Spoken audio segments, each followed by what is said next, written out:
మురికి కాలువలు, నీళ్ళ పైపులు, రోడ్లు ఏంటి మేము 94 నుంచి ఇక్కడ ఉన్నాము. మాకేం సమస్యలు ఎవరు తీర్చలేదు. ఆఫీసర్ల చుట్టూ తిరిగినాము. ఈరోజు కమిషనర్ గారికి వచ్చి కంప్లైంట్ ఇచ్చినాం. మాది చంద్రమౌళేశ్వర్ నగర్ పంచరత్న కాలనీ. మేము ఆ కాలనీలో గత 20 ఏళ్ళ నుంచి ఉంటున్నాము. మా లైన్లో సీసీ రోడ్లు కానీ, వాటర్ కనెక్షన్ కానీ, తర్వాత డ్రైనేజ్ సిస్టమ్ కానీ ఏది లేదు. ఆ లైన్లో వృద్ధులు, పిల్లలు అందరు ఉన్నారు. మేము మురికి నీటుకుంటూ అంతా రోడ్డుపైకి రావడం వల్ల చాలా అనారోగ్య సమస్యలకు గురవుతున్నాము. కాలువల నీళ్ళు బయటికి రావడం వల్ల ఇళ్ల మధ్యన వాళ్ళకు కూడా గొడవలు అవుతున్నాయి. అసలు మా పరిస్థితి మేము ఎమ్మెల్యే సార్ గారికి కానీ ఎవరికి కానీ చెప్పినా వాళ్ళు పట్టించుకోలేదు ఇంతవరకు.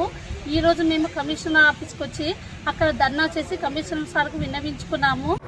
కల్లూరు కాలనీల అభివృద్ధి పట్ల మున్సిపల్ అధికారులు, ప్రజాప్రతినిధులు నిర్లక్ష్యంగా వ్యవహరిస్తూ ఉన్నారు.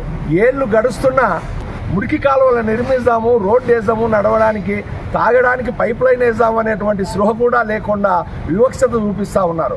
ఉదాహరణకు చెన్నమ్మ సర్కిల్లోని చంద్రమౌళేశ్వర్ నగర్లో ఇండ్ల ముందు ఒక్కొక్క ఇంటి ముందు ఒక్కొక్క మురికి గుంత ఉంది. ఆ దుర్వాసనకు దోమలతో పిల్లలు, వృద్ధులు మొత్తం అనారోగ్యాల పాలై హాస్పిటల్కి పోయే పరిస్థితి వచ్చేసింది. గతంలో ఎమ్మెల్యే పట్టించుకోలేదు.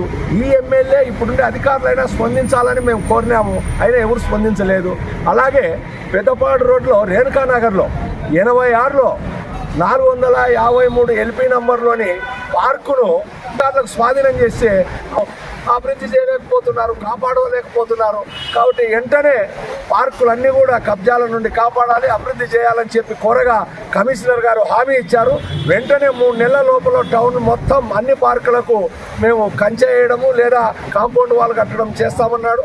అట్లాగే రేణుకానగర్లో ఇమీడియట్గా దాంట్లో బోర్డు పెట్టేసి కబ్జా నుంచి పార్కును కాపాడదామని చెప్పి హామీ ఇచ్చారు. ఈ సందర్భంగా పట్టణ పౌర సంక్షేమ సంఘంగా కమిషనర్ గారికి అభినందనలు తెలుపుతున్నాం. కాలంలో డ్రైనేజ్ వ్యవస్థ లేదు, సీసీ రోడ్లు లేవు, మంచినీటి వసతులు లేవు. వీటి గురించి మేము ఈరోజు ధర్నా చేసి కమిషనర్కి ఈ సమస్య పరిష్కారం కోసము విన్నవించుకున్నాము. ఆయన మాకు హామీ ఇచ్చారు, అతి త్వరలో చేస్తామని. శివారులోని కాలనీలోని రోడ్లు, డ్రైనేజ్ కాలువలు, మంచినీళ్ళ సౌకర్యం కల్పించాలి. అలాగే పార్కులని డెవలప్మెంట్ చేసి అభివృద్ధి చేయాలని కోరుచున్నాం. 2 సంవత్సరాల నుంచి మున్సిపల్ ఆఫీస్ చుట్టూ మేము తిరుగుతున్నాము పార్కు గురించి. అక్కడ ఎవరు ఏ అధికారి కూడా స్పందించలేదు. ఈరోజు మన కమిషనర్ గారు ఉండి టౌన్ ప్లానింగ్ వాళ్ళని పిలిచి అది ఏందో విషయం కనుక్కొని ఈరోజు సాయంత్రం లోపల బోర్డు పెట్టాలని టౌన్ ప్లానింగ్ వాళ్ళని ఆదేశించడం జరిగినది.